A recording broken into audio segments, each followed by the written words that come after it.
Good evening friends. આજે ગુજરાત બોર્ડનું result આવી ગયું છે. તારીખ 9 સવારે 9 વાગે રિઝલ્ટ ડિક્લેર થયું. આ રિઝલ્ટની અંદર ચાંદખેડા વિસ્તારમાં આપણે છીએ અને આપણે જોડે આજે ઘણા બધા વિદ્યાર્થીઓ છે કે જેમણે ખૂબ સરસ પરિણામ મેળવ્યું છે. આ સારું પરિણામ લાવવા માટે કઈ કઈ બાબતોનું ધ્યાન રાખવું જોઈએ એ દરેક વસ્તુ આપણને આપણી જોડે રહેલા સર અને વિદ્યાર્થીઓ સમજાવશે. તો આપણી જોડે પહેલાં પ્રણવ સર છે.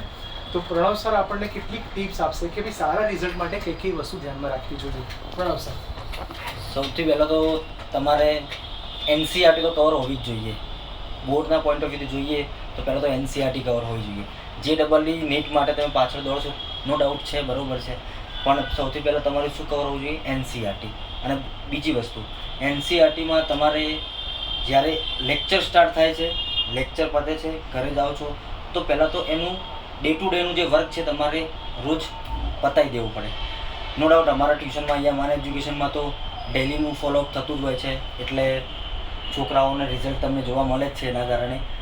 પણ તમારે જેમ બને એમ વધારે પ્રેક્ટિસ કરશો, સોલ્યુશન કરશો, રિવિઝન કરશો, તમારા માટે એટલું બેનિફિટ છે. તો જોયું દોસ્તો, તો સરે આપણને બે બહુ સરસ પોઈન્ટ કીધા. પહેલું, તમારી એનસીઆરટી પરફેક્ટ હોવી જોઈએ, એના ઉદાહરણ, સ્વાધ્યાયના દાખલા પરફેક્ટ હોવા જોઈએ અને તમારે એ વસ્તુ લખીને કરવી જોઈએ. યસ, આપણી જોડે રુદ્ર નામનો વિદ્યાર્થી છે કે જેનું બોર્ડમાં ખૂબ સરસ પરિણામ આવ્યું છે. તમે તમારું નામ અને શું તમારા પર્સન્ટાઇલ રેન્ક છે, શું માર્ક્સ આવ્યા છે, તમે જણાવશો. મારું નામ પરમાર રુદ્ર છે. મારા બોર્ડમાં પર્સન્ટાઇલ 94.27 આવ્યા. ફિઝિક્સમાં 82 માર્ક્સ છે. મનન સરે અને પ્રણવ સરે ખૂબ હેલ્પ કરી ફિઝિક્સ માટે અને ખૂબ સારું પરિણામ લાવ્યા. એમના આશીર્વાદને બધું બહુ પડ્યું. Thank you.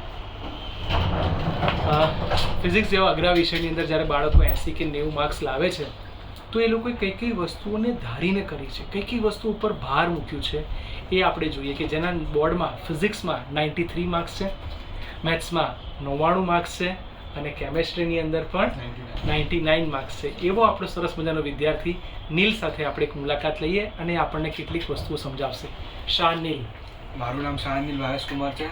જેમ મને સરે કીધું કે આટલા પર્સન્ટાઇલના આટલા હતા, તો પહેલી વાત તો એ કે ફિઝિક્સમાં કે કેમેસ્ટ્રીમાં એનસીઆરટી એકદમ બેસ્ટ રહેશે. એનસીઆરટી લાઇન ટુ લાઇન કરશો તો કોઈ વાંધો નહીં આવે, પણ રોજનું કામ રોજ, એક દિવસ જે લેક્ચર પતે એના એમસીક્યુના પછી દિવસે નહીં, એ દિવસે કરવું એ એકદમ બેસ્ટ વસ્તુ રહેશે.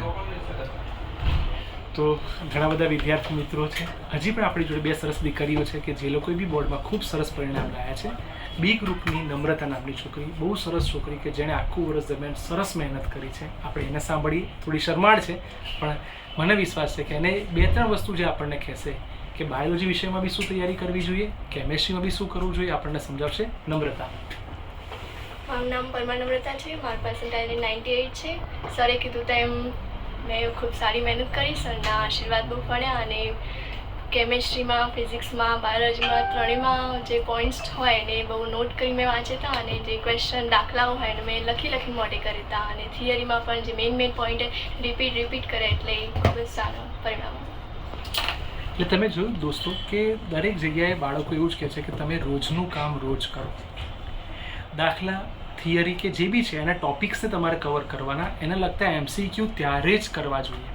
એ ગ્રુપની સરસ વિદ્યાર્થીની દ્રષ્ટિ એ આપણને કહેશે કે ગણિત, કેમેસ્ટ્રી અને ફિઝિક્સ એના પોતાના માર્ક્સ કહેશે અને પર્સન્ટાઇલ કહેશે ને એનું શું રિઝલ્ટ આવ્યું, કેમ, શું કરવાથી રિઝલ્ટ વધે છે, શું આપણે નોટ્સ બનાવવી જોઈએ, નોટ્સ કેવી રીતે બનાવવી જોઈએ, એ આપણને માહિતી આપશે દ્રષ્ટિ. મારું નામ રામટેકર દ્રષ્ટિ છે.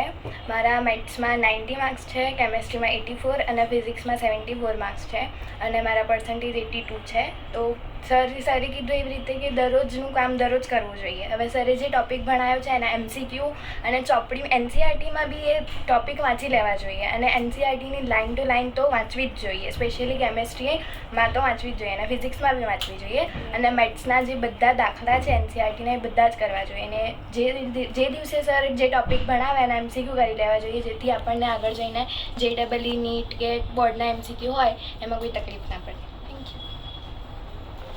સરે જેમ વિદ્યાર્થીઓ આપણને